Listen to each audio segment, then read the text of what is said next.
how our belief system blinds us to all the possibilities for relationship as a sensitive person.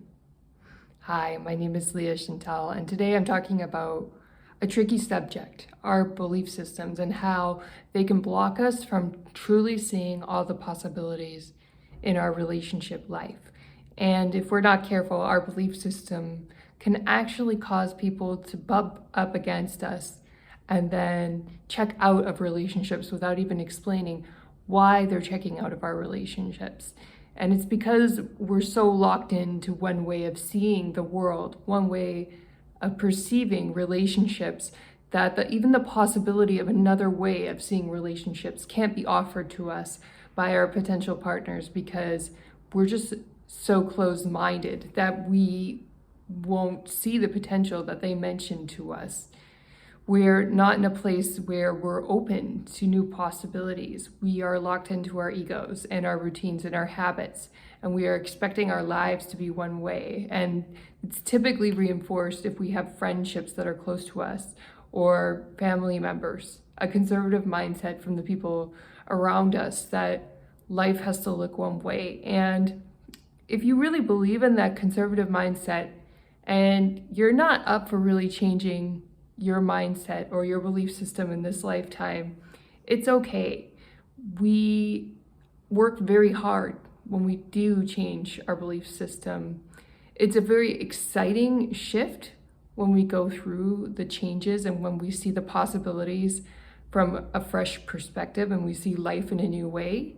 It's one of the most memorable parts of your life when you go through a transformation like this, but it's not for everybody. Some people are meant to stay in their hometown. They're meant to stay in their familiar setting with their family, with their first workplace they've ever encountered and stayed with their whole life. Others of us will have a much more disrupted, chaotic experience that doesn't reflect tradition at all. We may have bumped into different spiritual practices, different people with different belief systems, different people with different opinions about how relationships would work, monogamous, non-monogamous, and I'm not advocating for one way or another. I was so firm on talking about traditional relationships and institutions and marriage, and recently I'm realizing how important it actually is to listen to your own guidance on that. So of course, do what feels right to you, trust yourself, and these things can evolve over time, these belief systems, and they can change. And it's very important to stay open to that change, because we don't know the possibilities we block off when we are refusing change. We won't know how our lives can be better. We'll just be stuck in the same old negative that the world is falling apart and it's ending, and how come we can't have things the way that they used to be in the world. The world has shifted and changed a lot since 2008 even, but especially during the pandemic and later with political shifts and changes. I don't mean to bring up the negative, but these changes, how they affect us is that we don't feel secure about what's going to happen next around the corner. Everyone's traumatized, and they can be traumatized by something completely different. It could be the same thing taken from a completely different perspective. And regardless of whatever is your trauma, someone could have the opposite trauma to you. And if you can't sort of go outside of your own perspective and walk in another person's shoes, you won't have that ability to resolve conflict. You won't be able to see how the world looks from the eyes of another. You'll always be so locked in your worldview that you basically will assume that the world's on fire. And it is on fire to a certain extent, but maybe not in the way you think it is.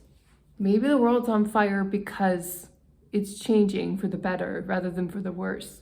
Even if it appears like somebody's being irresponsible, even if it appears like on the surface, things don't line up in the way that we expect, that money is going away or that opportunity isn't as abundant as it was before. All these opportunities that are shifting and changing allow us to evolve if we're willing to go there. We're going to We can evolve in our relationships. We can evolve in our professional life. We can evolve as human beings and become that much more caring, that much more compassionate. We can believe in the goodness of humanity. Even if people around you have a completely different belief system and opposite traumas to you, we can all work together to try to make the world a more loving and compassionate place, especially when you live in a democracy and many opinions are heard and recognized and incorporated into decision making. That's where we do have the best chance of having a peaceful society and having voices heard that may not otherwise be heard in different government contexts around the world. So it's very important that we hear people, we have compassion, we try to understand their plight in life. We try to help the homeless. We don't just assume that they're derelicts and they don't know how to take care of themselves. Because truthfully, with all the changes and chaos that's going on with gas prices and rent and real estate and damage to property and expenses to repair, unless you happen to be a billionaire, any one of us is vulnerable to experiencing serious trouble in our own lifetimes, unless we're extremely lucky.